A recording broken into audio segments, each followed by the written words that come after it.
आपल्या परिसरातील ताजी अपडेट पाहिजे आहे ना, तर मग आजच C24 तास या आपल्या YouTube चॅनलला लाईक करा, शेअर करा, सबस्क्राईब करा आणि बेल आयकॉनवरती क्लिक करायला तर अजिबात विसरू नका. पाथर्डी तालुक्यातील तिसगाव इथे बुधवारी 25 मार्च रोजी माननीय श्री अक्षयदादा शिवाजीराव कर्डिले यांचा दौरा उत्साहात पार पडला. सिद्धिविनायक मंगल कार्यालय तिसगाव इथे आयोजित बैठकीमध्ये विविध गावांमधील नागरिकांनी मोठ्या संख्येनं उपस्थिती लावत आपल्या समस्या थेट कर्डिले यांच्या समोर मांडल्या आहेत. सकाळपासून सुरू झालेल्या या दौऱ्यामध्ये तिसगाव, शिरापूर, करडवाडी, घाटशिरस, सोमठाणे, निंबोडी, मांडवे, सातवड, दगडवाडी, देवराई, पारेवाडी, त्रिभुवनवाडी, कौडगाव, आठरे, मोहोज खुर्द, मोहोज बुद्रुक, करंजी, कान्होबावाडी आणि खंडोबावाडी या गावांचा समावेश होता. प्रत्येक गावामधील नागरिकांनी पाणी टंचाई, रस्त्यांची दुरावस्था, वीज पुरवठा, शेतीसाठी आवश्यक सुविधा तसेच बेरोजगारी सारख्या मूलभूत प्रश्नांवरती जोरदार आवाज उठवलाय. या बैठकीमध्ये बोलताना अक्षयदादा कर्डिले यांनी स्पष्ट शब्दांमध्ये सांगितलंय की लोकांनी मांडलेले प्रश्न केवळ नोंदवण्यासाठी नाहीत, तर त्यावरती ठोस कृती करून निकाल लावणं ही आपली जबाबदारी आहे. त्यांनी संबंधित अधिकाऱ्यांना तातडीनं सूचना देत काही प्रश्नांवरती जागेवरच तोडगा काढण्याचे आदेश दिले, तर उर्वरित प्रश्नांसाठी निश्चित कालमर्यादा जाहीर करण्याचे संकेत दिलेत.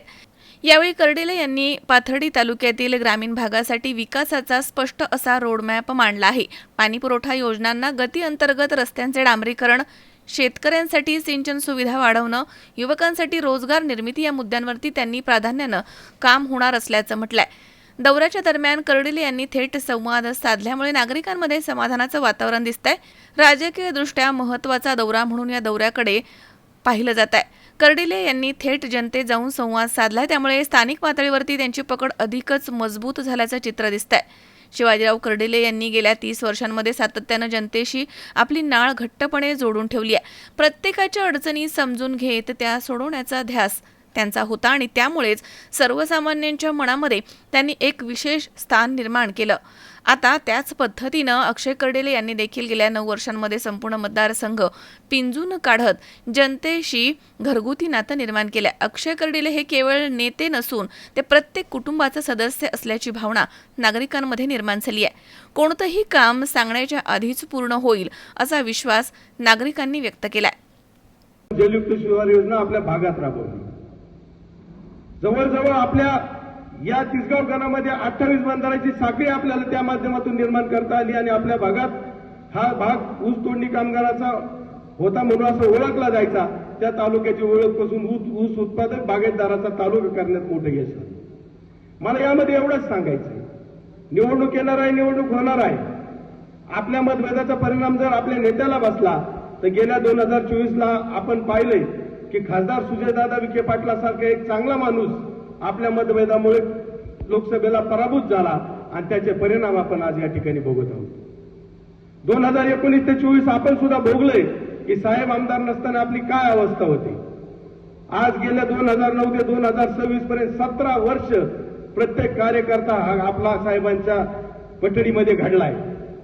आज आपण जर अक्षयदादाला आमदार केलं नाही किंवा इथं अलगदरीपणा केला तर 17 वर्षाचं केलेली तपश्चर्या आपली वाया जाणार आहे. उद्या त्याला आपल्याला दुसऱ्याच्या दारात कामासाठी तात्काळ जाऊन उभा राहणार आहे. कारण या ठिकाणी आपल्याला आपल्या हक्काची खुर्ची आहे, आपल्या हक्काचा माणूस आहे. रात्री फोन करा, दुपारी फोन करा, कधी हा माणूस उपलब्ध होणार आहे. म्हणून मी माझी सर्वांना कळकळीची विनंती आहे, एकदा 2024-23 तारखेला मतदान झालं, 4ला निकाल झाल्यानंतर आपण स्वतः आमदार होणार आहोत. ही निवडणूक ही आपल्या स्वाभिमानाची निवडणूक आहे. ही निवडणूक आपल्या हक्कासाठी आपण निवडणूक करत आहोत. ही निवडणूक अक्षयदादा नुसते आमदार होणार नसून आपल्या गावातला प्रत्येक प्रश्न आमदाराच्या घरी जाऊन सुटणार आहे. यासाठी आपण ही निवडणूक करणार आहोत. आणि तुम्ही जरी म्हणत असले निवडणूक फार आपल्यासाठी अवघड नाही. या मतदारसंघाचं 3 जागेवर विभाजन झालेलं आहे. एक भाग राऊरीचा आहे, एक भाग नगर तालुक्याचा आहे, एक भाग पाथर्डी तालुक्याचा आहे. आपल्यासाठी एक यावेळेस आनंदाची बाब आहे की अक्षयदादाची एकट्यांची निवडणूक आहे. त्यामध्ये राऊरीमध्ये नामदार राधाकृष्ण विखे पाटील आणि सुजयदादा विखे पाटील हे जबाबदारी घेणार आहेत. राऊरी मतदारसंघ ते पूर्ण पाहणार आहेत. नगर तालुका ग्रामीणचे की जी वेळ सुजयदादावर आली ती वेळ अक्षयदादावर आली नाही पाहिजे.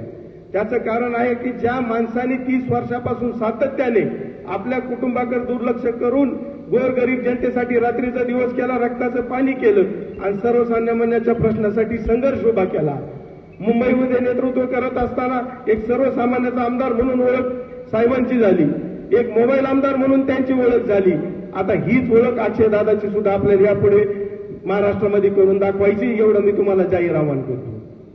अक्षयदादाला सुद्धा अनुभवाची कुठलीही कमी नाही. अक्षयदादांनी गेल्या 9 वर्षापासून सातत्याने मतदारसंघ पिंजून काढलाय. लोकांच्या सुखदुःखामध्ये, सर्वसामान्याच्या प्रश्नामध्ये त्यांनी सुद्धा सहभाग घेऊन हिरिरीने काम या ठिकाणी केलेलं आहे. त्यांचं मतदारांच्या बाबतीत खूप चांगलं मत आहे. आणि दादा, तुम्ही आता काळजी करू नका. 39 गावातल्या लोकांनी 2009 सारखी निवडणूक आपल्या हातात घेतलेली आहे. त्यामुळे तुम्ही जास्तीत जास्त लक्ष राहुरीकडे द्या.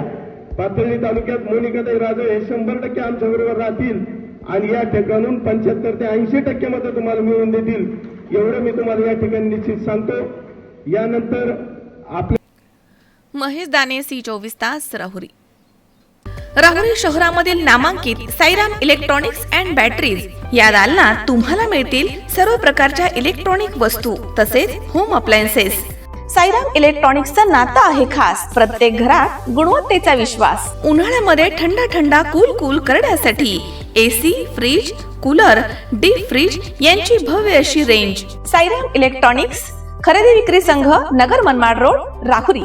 तेव्हा आजच साईराम इलेक्ट्रॉनिक्स या दालनाला भेट द्या आणि आनंदाची सुरुवात करा. Sairam hospital test tube baby centre.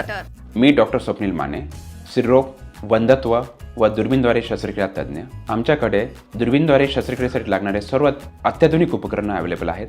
त्यामध्ये 3D 4D कॅमेरा, तसेच रुग्णांना 10 ते 20 ml रक्तस्राव होतो. पेशंटला खूप आरामदायी ऑपरेशन होतं. सूक्ष्म आजार बाहेर काढले जातात. 10 पटीने पेशंटच्या अवयवांचं निराकरण करता येतं आणि आजाराचं उच्चाटन केलं जातं. साईराम हॉस्पिटल, लॅप्रोस्कोपिक सेंटर आणि test baby centre, court area, Bhagyashree हॉटेलच्या पाठीमागे, राहुरी. पाठदुखी, कंबरदुखी, खांदादुखी, सांधेदुखी तसंच मणक्याच्या आणि पॅरालिसिस आजारांपासून डॉक्टरकडे जाऊन वैतागले आहात का? तर आहे ना राहुरीमध्ये आयुर्वेदिक खात्रीशीर उपचार. Doctor Melavane hospital and spines care therapy centre, Rahuri bus stand समोर. डॉक्टर केतन धनंजय मेळवणे. संपर्क 9890 42 52 40. 25 वर्षाची परंपरा. Doctor Melavane hospital. कॉंग्रॅच्युलेशन्स वहिनी, बाळ झाल्याबद्दल. पण मी ऐकलंय डिलिव्हरी फार क्रिटिकल होती. आता ठीक आहे ना सगळं? अगं होता थोडा प्रॉब्लेम, पण स्त्रियांच्या आरोग्याची संपूर्ण काळजी घेणारं मातृसेवा होतं ना साथीला. सगळं सुरळीत झालं. किशोर वयापासून ते रजोनिवृत्तीपर्यंत स्त्रीच्या आरोग्याची संपूर्ण काळजी घेणारं अहमदनगर मधील पहिलं स्त्री रुग्णालय Matruseva women's hospital, obstetric ICU. किशोरवयीन आणि विवाहपूर्व समुपदेशन, गरोदर माता तपासणी आणि प्रसूती, पहिल्या सिझेरियन नंतर नॉर्मल डिलिव्हरीची सोय. मातृसेवा विमेन्स हॉस्पिटल, सक्कर चौक, नवीन टिळक रोड, अहमदनगर. फोन 9850 20 0017.